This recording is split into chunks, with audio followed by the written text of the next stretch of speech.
experiencia en esta u otra. ¿Quiénes son los expertos experimentados? Tenemos que ya ha pasado. 1, 2, 3, 4. Bien. Entonces, esta gente ya debe haber pasado. ¿Profe? ¿Se escucha? Sí. Excelente. Porque yo camino todo el tiempo, entonces hago estas cosas, me tropiezo, me caigo, saco ojos. La gente que ya ha pasado por situaciones muy difíciles sabe que más o menos es una dinámica sencilla con respecto a lo que es un examen de desarrollo, pero tiene su punto de confusión. El tema es que cuando uno hace un escrito, pone en juego ciertas competencias, por ejemplo la capacidad de haberse apropiado de un texto, reconstruirlo mentalmente y ser capaz de meterlo en un texto adecuado. Eso ya es difícil. La opción de múltiple opción aparenta ser más sencilla.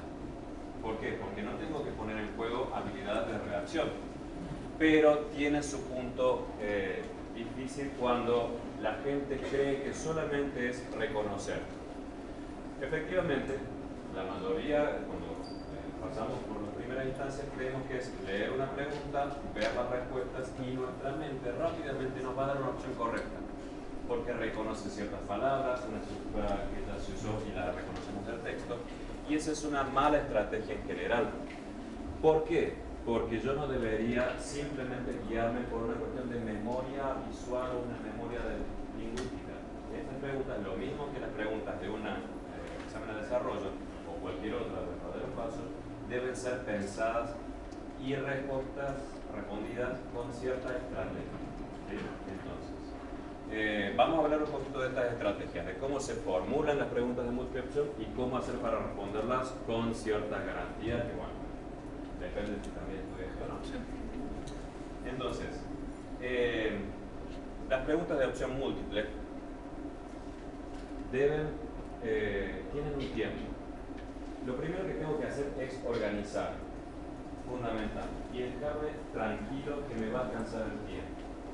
¿Cómo hago esto? Me fijo cuánto texto. A ver, si en el examen hay preguntas de desarrollo, preguntas por verdadero o falso, preguntas de opción múltiple y algún ejemplo así práctico, primero, valoren qué peso tienen esas respuestas de opción múltiple. Si es el 100% del examen, bueno, yo sé que tengo, por ejemplo, 4 minutos por cada una de esas respuestas. Si es un fragmento de ese examen, quizá pueda tomar algunas decisiones en el examen, por ejemplo, dejar algunas sin responder o responderla al final, dependiendo. O sea, puedo jugar con eso, es lícito hacerlo y es adecuado hacerlo. El examen es una situación de toma de decisiones. Debo decidir qué responder primero, qué responder después, cuál voy a dejar sin responder y cuál voy a adivinar. ¿Qué adivinar? Es fácil. Entonces, primero, estrategia necesita tiempo. El factor tiempo es fundamental. ¿Cómo van a ahorrar tiempo? Primero calculando cuánto tienen. Entonces, nuevamente, hagan esa visión rápida de cuánto le voy a dedicar a cada respuesta. ¿Sí? 2 minutos, 3 minutos. Si se tardan más de eso en una respuesta, no frenen en esa pregunta. Pasen a la siguiente, porque están perdiendo un tiempo valiosísimo y luego les va a hacer falta. ¿Cómo puedo ahorrar más tiempo? Lo que se hace es un primer paneo de todo el examen. Cuando vayan a la materia en la que estoy yo, son 25 preguntas de opción múltiple, en 30 minutos. Entonces tienen que ir ahí. La forma más fácil es vean todo. Y hay algunas respuestas, hay algunas preguntas fáciles y otras no. Las fáciles las hago primero. Con eso yo me descarté aproximadamente un 30% de las preguntas. Tengo mucho tiempo de sobra. Entonces de 2 o 3 minutos paso a 5 o 6 minutos por respuesta para pensar. ¿Se entiende? Entonces no se traben. No, hay gente, bueno, ustedes van a ir conociendo psicopatología, van a ver gente más obsesiva, menos obsesiva, más obsesiva, una pregunta, no puedo dejar la pregunta sin responder. Tómense la pastilla antiobsesivo antes y salten todas las que les parece que les van tardando más de 10, 15, 20, 30 segundos, paso a lo siguiente. ¿De acuerdo? No gasten tiempo. Una vez que han respondido todas las preguntas fáciles, ahora vamos a las difíciles. ¿Sí? Con las difíciles también vamos a aplicar algunas estrategias. la primera estrategia. En todas, casi, todas, pongamos que haya algún profesor más malvado y otro. En todas lo primero que voy a hacer es, vamos a llamar, detectar carne podrida. Carne podrida. ¿Qué es la carne podrida? Lo que te tiran como para que vos, si sos un absoluto inepto en la materia, no leíste nada, te vas a encantar por esa. O es para detectar a los que no saben nada de nada. ¿Sí? Son preguntas en general que tienen, que se pueden detectar porque no son pertinentes. Están hablando de Freud y saltan con algo de la Gestalt. Esta seguro que no va. Y lo sé simplemente con haber hecho una primera lectura del texto. Sé que no corresponde. Entonces sé que eso está de relleno. Eso es carne podrida. Hay algunas de las que voy a detectar por cuestiones gramaticales. ¿Por qué? Porque cuando los profesores nos ponemos a hacer opción múltiple, generamos una pregunta y pongamos en qué año Freud escribe, no me pregunta del examen, pongo otra. ¿En qué año Freud escribe su primer manifiesto? Y te ponen varias fechas, entre las que te ponen, por ejemplo, la década del 80, el 25 de mayo de 1810, siempre que Freud sabía tal cosa. Entonces va a decir, ahí hay algo gramatical que no coincide, pregunta con respuesta no se continúa, ¿se entiende? Entonces es una muy buena forma de quitarme un par, ¿sí? Las obviamente falsas,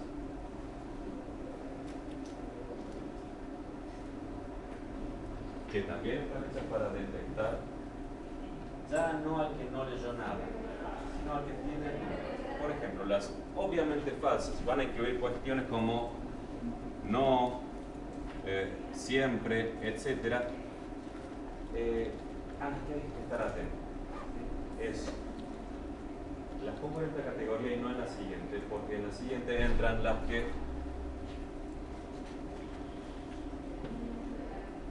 son correctas parcialmente. Hay una diferencia entre, por ejemplo, poner un negativo o una doble negación, que me va a transformar la respuesta en obviamente falsa.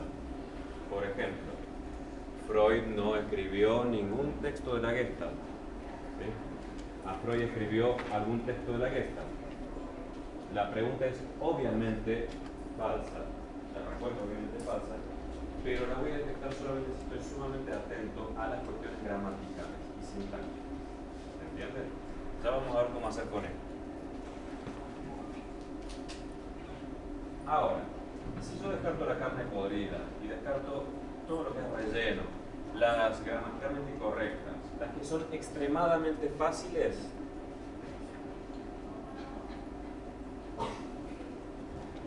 también sospecho. Son para sospechar. Si yo descarté todas esas opciones, me deberían quedar dos. Nada más que dos. Esas son las que entran en esta categoría. Correcta y parcialmente correcta. Entonces, tengan en cuenta que esa respuesta correcta o parcialmente correcta no necesariamente se sigue al texto tal cual. Es la mejor de estas dos opciones. ¿Me explico? No es una opción que sea fabulosa para esa pregunta. Es la mejor de esas dos. Yo sé que, por ejemplo, en una de las opciones dice pregunta, tal, respuesta A, B, C y D. En la A dice A y B son X.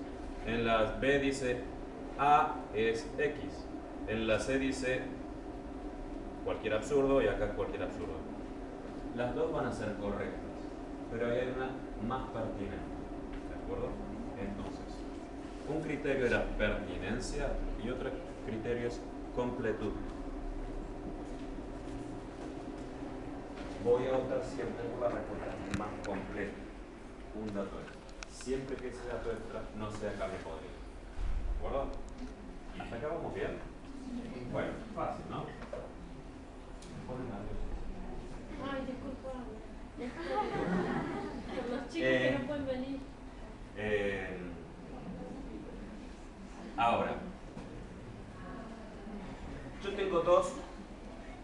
supongamos que la D dice A y D son Z. Y dice, ¿cuál es? ¿A y B son X o A y D son Z? Y están en la duda. ¿Y qué hago? Porque las dos me suenan más o menos plausibles. Las dos las leí en el texto. ¿Qué dijo la T? Ella. Correcto. A ver, lo que van a hacer es preguntarle al profe. Levanta uno la mano en todo el curso, organícense. Y uno levanta la mano y dice, profe, si respondo incorrecto, ¿me descuentan algo? Va a haber algunas materias acá en la facultad donde la respuesta incorrecta se le descuentan unas centésimas. Y hay otras que le dicen, no, simplemente te perdiste el punto. ¿Sí? De esas dos sería... Claro, digamos, o sea, ustedes tienen que saber si les van a descontar por respuesta incorrecta. Y le preguntan, no hay ningún secreto en esto. Profe, ¿me descuenta si yo respondo mal? No. Fantástico. Pasamos a la estrategia de la compañera. A ver. Como profe, voy a negar, ¿no? Voy a negar haber dicho esto. Porque claro, como profe, a mí lo que me interesa es una persona que sea capaz de dar cuenta del contenido que yo he enseñado. Como persona que ha respondido muchos exámenes multiple choice, sé que es una situación donde tengo que resolver un problema. Y si yo me planteo el problema de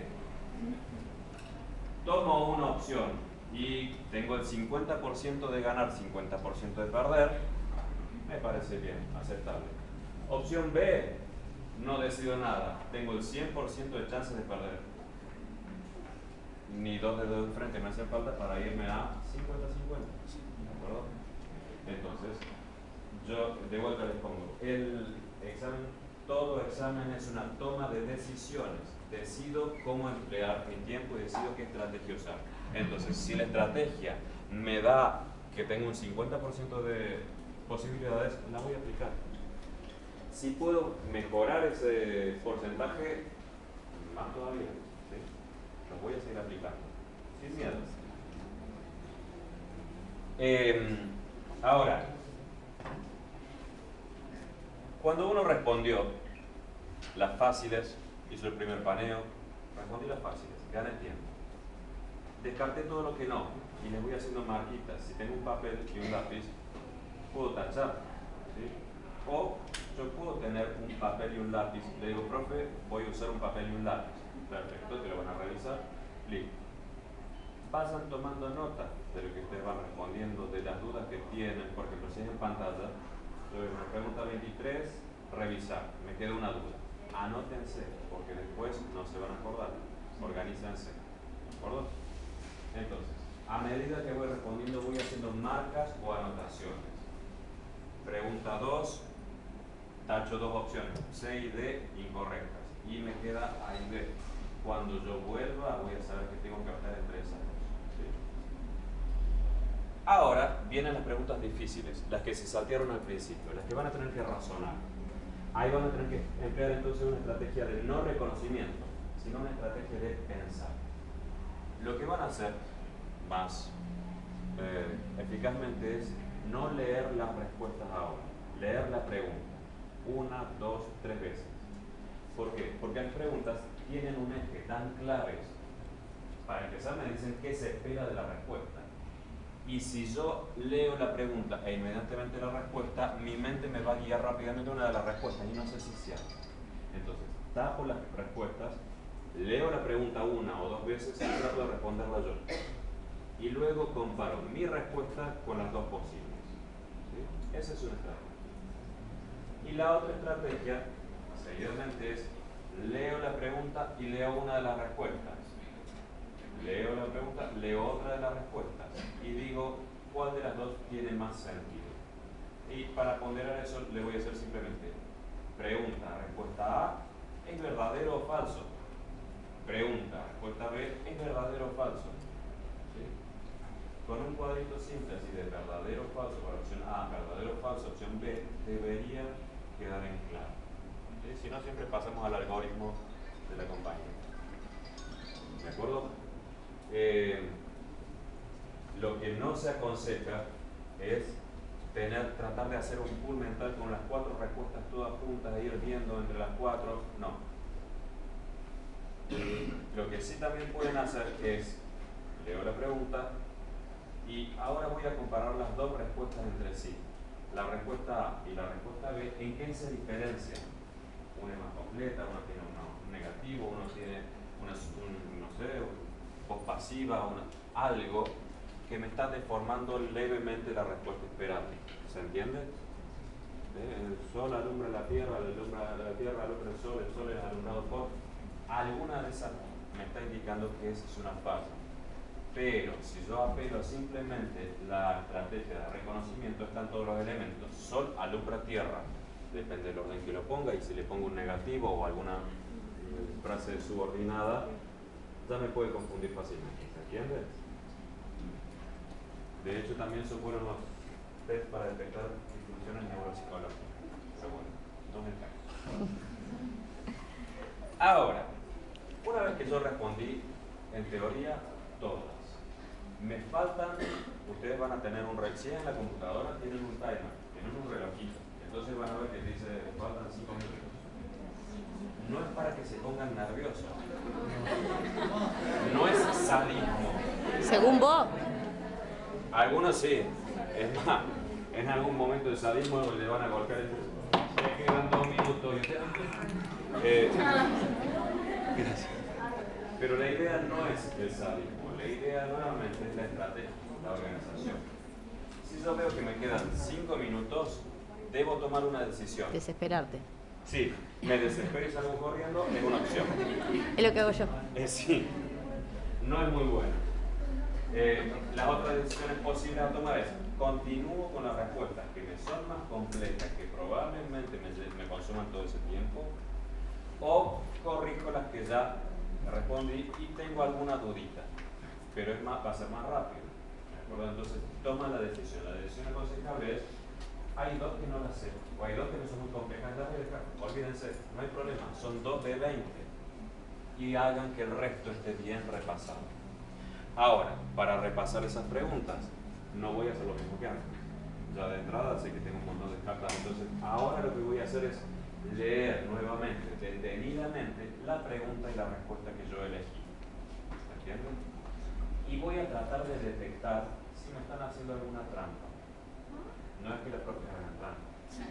Es que las preguntas a veces tienen algún, usted le llama capcioso, yo le llamo algún relleno. ¿Sí? Porque yo no puedo poner todas las respuestas correctas. Y yo sé que tengo una respuesta absurda, una parcial, y 2 que probablemente sí. Algo le tengo que hacer. Eso no se llama capcioso, le digo completud y pertinencia. Una es más completa, la otra es más incompleta. Una es más pertinente, la otra es más incompleta. Entonces, leo nuevamente la pregunta y la respuesta que yo elegí y veo si es completa, es pertinente, si está bien. Y vuelvo a comparar con la otra. Y la otra, ¿qué tal me responde? Entonces, una vez que usted hacen ese repaso, también a los obsesivos y a los más ansiosos se les disparan todas las alarmas y empiezan a hacer cambios. Borra esta, pon la otra, no, borro esta y voy a devolver la otra. No cambien nada, no las cambian, ¿de acuerdo? No las cambian, a menos que hayan detectado alguna de esas cuestiones de pertinencia o completud que sea clara y distinta. ¿De acuerdo? Es decir, no es una buena estrategia ni tirarse los pelos y salir corriendo como hace ella, ni empezar a cambiar, porque lo que hacen es aumentar su nivel de ansiedad, aumentar la confusión que ustedes van a tener ese horario. En ese momento van a estar fatigados y todo les va a empezar a parecer muy similar. Entonces, no cambien nada a no ser que les aparezca algo claro y distinto que está incorrecto. ¿Entienden? Muy bien. Y tienen una opción más que la van a usar a lo largo de todo el examen, no al final, todo el examen. ¿Cuál es? Haber estudiado. Eso sí. ¿Quién es esto? ¿Cuál es? Tienen un tipo ahí al que se le paga para estar ahí y que les va a facilitar alguna cuestión.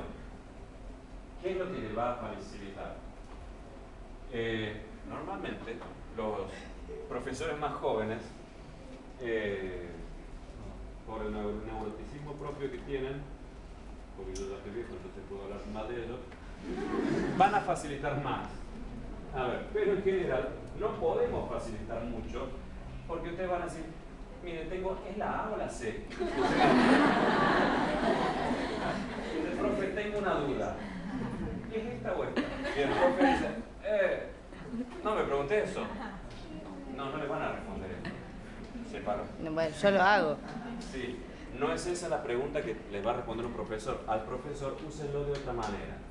Es decir, lo van a usar para... ¿Qué? Si somos instrumentos de enseñanza, úsenlo. Y ya van a ver que nos subutilizan en muchas otras ocasiones. ¿Qué tipo de preguntas sí puede responder un profesor? Si yo tengo una redacción y esa redacción para el profesor que la construyó es clarísima, porque claro, leyó 700 veces el texto, lo repensó 400 veces, tengo 25 clases de eso, la pregunta está clara como la hago, pero el que recién la lee, la redacción no siempre es lisa. Entonces, lo que hago es, profe, aclárame qué está preguntando acá. ¿De acuerdo? Esa pregunta sí debería poder responderla cualquier profesor. Profe, sería una pregunta que la diga de otra manera para que sea más... Reformúlemela en castellano. Claro. Entonces, esto. Y uno, ¿qué quiere decir? O esto. Y yo le doy, yo soy el alumno, ¿no? Digo, profe, acá me está preguntando esto. Y yo le tiro la respuesta, claro. Está apuntando a que yo responda la fecha en que Freud escribió el manifiesto, la fecha en que Watson escribió el manifiesto. No, dice así. Es un texto de psicoanálisis. Yo ya sé, es Freud. ¿Se entiende? Entonces, sepan utilizar al profesor. Y sepan que también tienen en general varios profesores. Y si uno no me es suficientemente claro, le agradezco, por supuesto, no lo voy a maltratar, cortesía de todo, ya que más nos vamos a dar muchos años, así que tratémonos dulcemente. Dice, gracias profesor, levanto la mano y llamo a otro, a ver si el otro me entiende. Es que así, hay gente más clara y hay gente menos clara. Y tienen que saber también que hay textos que en las cátedras nos dividimos los textos. Vos vas a dar Freud, vos vas a dar Watson, vos vas a dar Rogers. Y lo que fuere. Entonces, yo puedo manejar muy bien Rogers y el texto de Freud y no tanto. Lo voy a negar también. Entonces, apague. Esto, uno como profesor, es decir, el profesor de una materia maneja su materia de cabo a rabo. Bueno, pero ese profesor no siempre ha hecho esa pregunta. ¿Se entiende? Entonces, esa pregunta puede estar pensada por una mente, construida en una lógica que no es la que yo aplico. Entonces a mí me resulta muchas veces algunas redacciones confusas. Entonces llamo a quien hizo la pregunta y digo, ¿qué hiciste preguntando? Tal, ahora ya está. ¿Se entiende? Cada pregunta sale de una mente que tiene sus circunvoluciones y sus tramos. ¿Sí? Así que usen a los profesores. ¿De acuerdo? Entonces, ¿hasta acá vamos bien?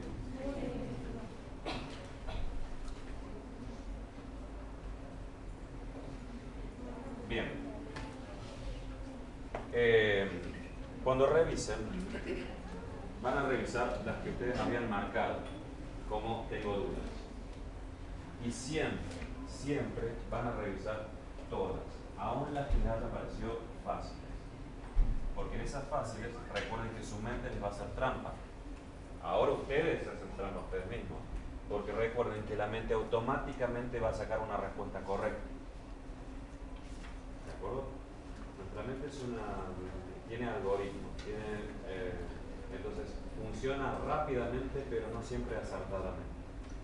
Entonces, revisar todo, aunque lleve 2 minutos más. Entonces, del tiempo total, yo me voy a descontar. Sé que ese tiempo voy a tener que invertirlo en revisar todas mis respuestas. ¿Sí? A partir de ahora van a tener durante el primer año casi todos los exámenes con opción múltiple. ¿Por qué? Obvio. A los efectos de los docentes tienen muchas ventajas la opción múltiple, que es la rapidez de la corrección. Es más, por computadora usted aprieta una tecla cuando termina y ya sabe su nota.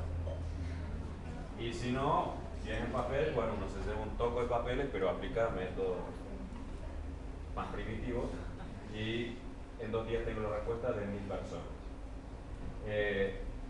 Pero nos llevan tiempo a construirlas. Y en esa llevar tiempo a construir cada pregunta con respuestas más o menos plausibles, genero preguntas no siempre del todo buenas. Entonces son malas. Desde el punto de vista del profesor también son malas porque no evalúan todas las competencias que yo quiero desarrollar en los alumnos.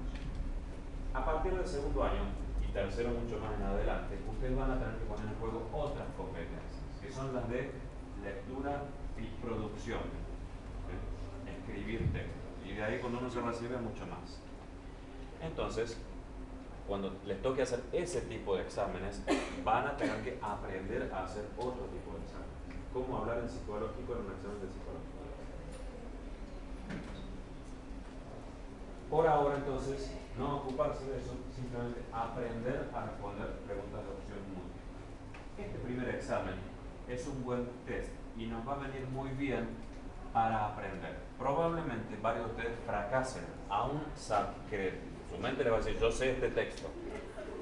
Probablemente fracasen, porque si es la primera vez que acceden a este tipo de problemas, hay que aprender, ¿está? Cuando uno aprende a resolver un problema, la práctica va generando facilidad. Entonces, ¿qué es lo más aconsejable? Buscarse, primero, un profesor piola o una cátedra disponible que les provea de exámenes viejos. En la escuela, por ejemplo, les damos pregunteros. Entonces, uno se va con el preguntero y trata de responderlo tal que si fuera un examen. Es decir, no hacer la gracia de la pregunta y el texto al lado y voy comparando y dicen, ah, es esta. No. Si tienen pregunteros, cierren el libro y traten de entrenarse en cómo responder. Traten de desarrollar su propia estrategia. Lo que yo les he dado de estrategias son las estrategias que yo he desarrollado por haber sido alumno primero, profesor después, constructor de preguntas y torturador de gente. Entonces, sé más o menos cómo lo haría yo. Pero cada uno de ustedes va a desarrollar una estrategia propia. Lo que están diciendo los chicos entonces me viene bárbaro para lo que estoy diciendo. Si les están diciendo, vamos a hacer un simulacro de examen, excelente. Vénganse al simulacro, porque eso realmente va a ser el entrenamiento. No lo usen para saber cuánto sé. Yo diría, ellos van a decir, no sé qué van a decir. No lo usen para testeo de si lo sé o no lo sé. Porque las preguntas del simulacro no van a ser las preguntas del examen real. A menos que hayan pagado buena escuela. No lo creo, porque son gente más bien sin fondos. Pero entonces, no lo uso en el testeo a ver si me van a salir las preguntas, porque las preguntas van a ser otras. No lo utilicen para saber qué temas van a preguntar más, qué temas van a preguntar menos, porque no es lo mismo. Usen a ver si les sirve la estrategia que tienen que desarrollar. A ver si pueden calcular el tiempo, si saben eliminar las preguntas fáciles, si saben eliminar la carne podrida, si saben elegir por una u otra de acuerdo a completud y pertinencia, y si les alcanza el tiempo para repasar todo lo que han hecho. Si ustedes consiguen pregunteros online, aplíquenselos con la misma idea, entrenarse en estrategia de resolución de problemas. ¿Está? Lo que tienen enfrente, entonces, no es un examen de vida o muerte, es simplemente una manera y una primera instancia de aprender a responder. ¿Sí? ¿Hasta acá vamos bien? Sí. ¿Preguntas? ¿No? Sí. Yo pago. En el modelo de examen que subieron al aula virtual hay unas cuantas preguntas que tienen formato tipo que está la opción, son Todas correctas, hay veces incorrectas, etc. Cuando usted encuentre ese tipo de respuestas, en los manuales de cómo redactar buenas preguntas, dice no haga preguntas que se superpongan o por lápiz. Entonces, no las haga porque son malas, porque lo que generan es bastante confusión. Para que no me genere esa confusión, lo que voy a hacer es, tengo A, B, C, D, la E suele decir A, y C son correctas. La F dice C y D son correctas. Dice G, todas son correctas. Y H, ninguna es correcta. Entonces, después de pasar la cuestión de eliminar las obviamente absurdas, eliminar las más incompletas y quedarme con las más completas y compartir así todo, me voy a quedar puramente con A y C son correctas y C y D son correctas. Lo que voy a hacer es, en el apuntito que tengo al lado, escribir la respuesta completa. Es decir, me está diciendo que Freud y Peirce escribieron en 1913. Y acá me está diciendo que Freud y Adler escribieron en 1805. Yo como hago historia que me encanta. Entonces, leo la pregunta y leo la respuesta, leo la pregunta y leo la respuesta. ¿Sí? No traten de tener en mente todos los elementos al mismo tiempo, porque entonces van leyendo A, bla y C, bla. Eso hace que su mente salte de una a otra y no genere un texto completo. Entonces la transcribo y digo, me está diciendo todo este texto. Y ahí, entre las dos, comparo y elijo la más pertinente y la más completa. No son difíciles, de hecho, suelen ser sencillas de descartar. Todas son correctas. Si me encontré una de relleno, ya sé que no. Ninguna es correcta. Si encontré alguna más, bueno, las dos fáciles me quedo con eso, tratando de no sobrecargar mi mente. Son preguntas muy malas, malvadas. ¿Sí? ¿Qué más? ¿Ahora va a ser en computadora o en papel? No tengo ni idea. No, en papel. Porque yo fui profe del ciclo de nivelación hace ya muchos años, ya no lo soy. Les quedó un texto de herencia mío del cual todavía me avergüenzo, pero ya no tengo más vínculo con el ciclo de nivelación. Profe, y supuestamente que de las 25 preguntas, el 60% quedaron cuatro. Muy bien. Eso normalmente se tiene que saber antes del examen. 18 Entonces, correctas tienen que ser para tener un 4. bien. 18, 18, 14. Yo leí que eran 21 y ella leyó que eran 12. No, son 14. No, dice otro, son el 50%. Yo cuando hice el curso de nivelación eran 14 que le hice el año 14 dice pasado. ella. ¿Quién da más? No, a ver. Yo lo calculé más o menos porque decía... Yo lo calculé más o menos.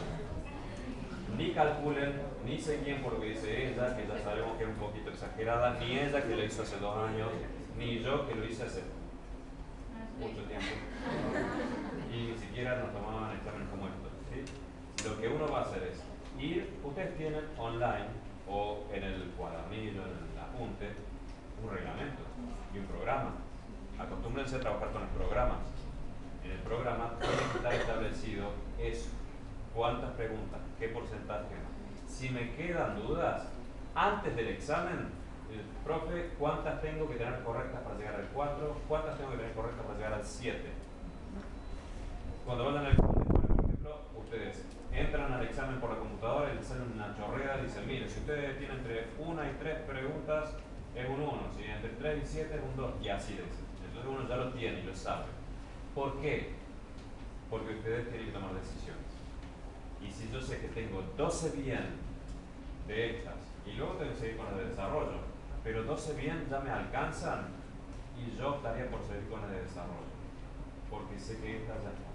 Y no gastarme todo el tiempo en algo que me va a alcanzar. ¿De acuerdo? Toda esa información no la tomen como presión, no la descarten, porque todos son insumos para que ustedes se planteen qué hacer en una situación problemática. ¿Sí? Todo problema tiene una solución, y si no tiene solución, no es un problema. Entonces busquen cómo responder a ese problema. ¿De acuerdo? Volviendo a la parte de las incorrectas, en el secundario siempre me confundía cuando decían todas son correctas o ninguna es correcta. ¿Está diciendo que directamente las anulemos? No, para nada. Porque la analizo bien, porque siempre me La analiza bien. Las de todas son correctas y ninguna es correcta. En general son sencillas de descartar. Porque vamos a la primera. Lo primero que hice es descartar si en esas opciones había basura. Entonces sé que no todas son correctas. Entonces directamente la tacho. Entonces, ninguna es correcta. No, a mí me parece que esta y esta son correctas. Entonces debe haber alguna de las dos. La tal. Entonces, en general son sencillas de descartar. Pero no estoy diciendo que siempre van a ser falsas. De hecho, en el examen de neurofisiología que tienen en segundo año, les dicen, no sé, la neurona 23 del circuito 3, y etcétera, sirve para A, B, C, D, todas son correctas, ninguna es correcta, estas tres son correctas y la otra no. CIPE son complejísimas y a veces todas son correctas, porque las neuronas son re capaces. Entonces, no las descarte per se, descártelas si usted le pasó el primer filtro. ¿Sí? ¿Qué más?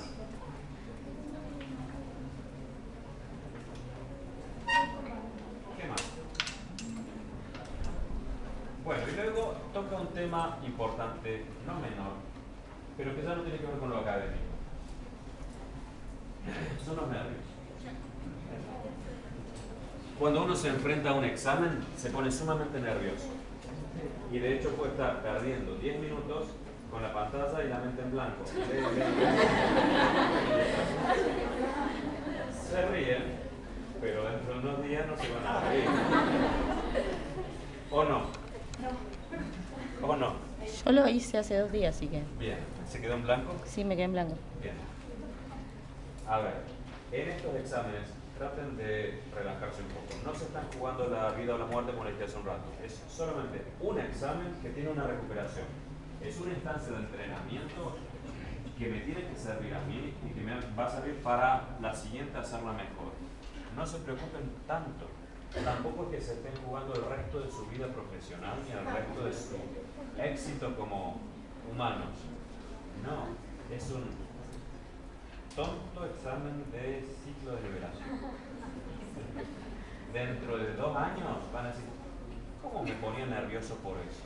Adhiero, sí, sí. Entonces, tomen la voz de los viejos y digan, esto no es la vida o la muerte. Me puedo relajar un poco. Un poco. Tampoco es que voy a salir el fin de semana y venir a una reunión. No, un poco me puedo relajar en el momento del examen. ¿Sí? Muy malas estrategias para los exámenes de este tipo y en general son lo que hace ella. ¿Cuánto tiempo antes agarró el material de estudio? 1 semana. 1 semana. Y después estoy 4:30 de la tarde mandándole mensajes por Facebook. Profe, esto es importante. Domingo a las 4:30 me mandaban mensajes. ¿Esto importa o no? Domingo a las 4. Obviamente le respondí mal. Para que me fuera mal. Y me fue mal. Me fue mal.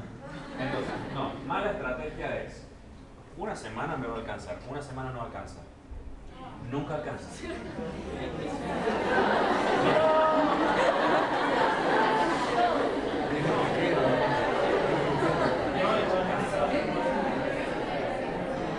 ¿Por qué? Armaste un quilombo.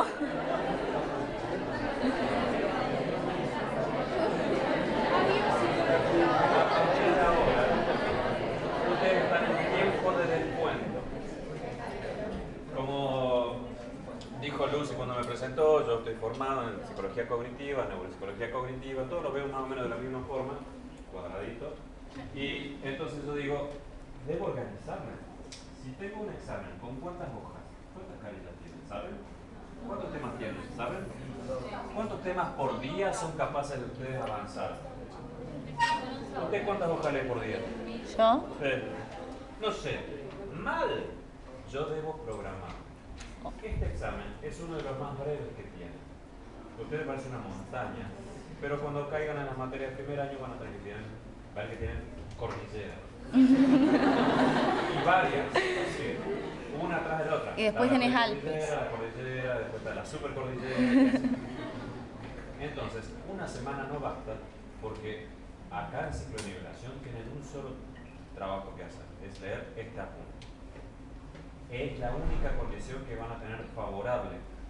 Es la única instancia donde 1 semana, y si la agarro con ganas, va. Cuando aprueben el ciclo de nivelación y pasen el primer año, ni sueñen que 1 semana alcanza, porque en esa semana además tienen 4 prácticos, que entregar otra monografía y que hacer un montón de cosas. Entonces, no calculen nunca 1 semana.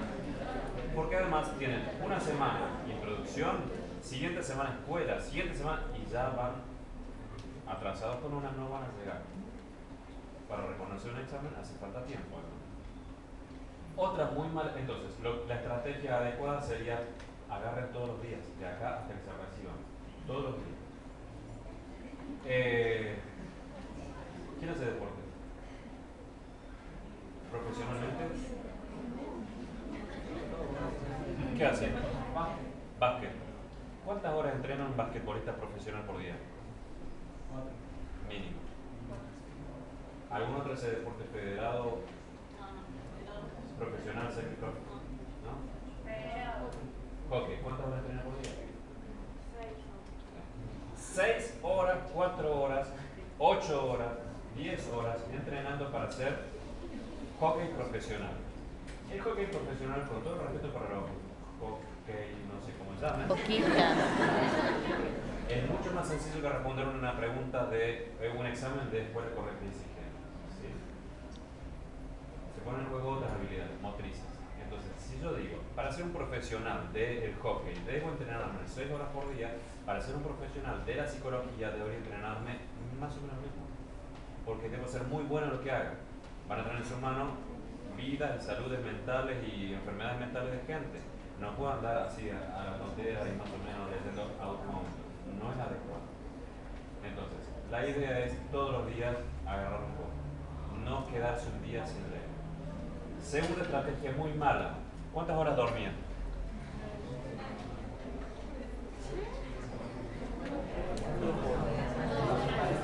No lo hizo por peronista, es porque dormía 2 horas por día y luego el día, la noche antes del examen se la pasa en blanco, ¿verdad? Sí. Se la pasó leyendo. Desde el punto de vista neurocognitivo, eso es terrible, es devastador, porque el cerebro llega fatigado, en primer lugar, no va a estar con toda la velocidad mental y usted necesita velocidad para responder. Y segundo, porque si ustedes necesitan consolidación de la memoria, eso se produce en etapas de sueño. Entonces necesito buena calidad de sueño para que todo eso que he metido adentro mío se consolide. Si no, van a llegar al punto de agarrar el apunte, fatigados, empezar a leer un texto y su mente les va a dar la respuesta de esto ya lo sé, esto ya lo leí. ¿Sí? Pero no van a estar haciendo nueva información que se procese. Van a estar solo reconociendo que el texto lo conocen y quedan con la falsa seguridad de saber el texto. No lo saben, solo lo reconocen.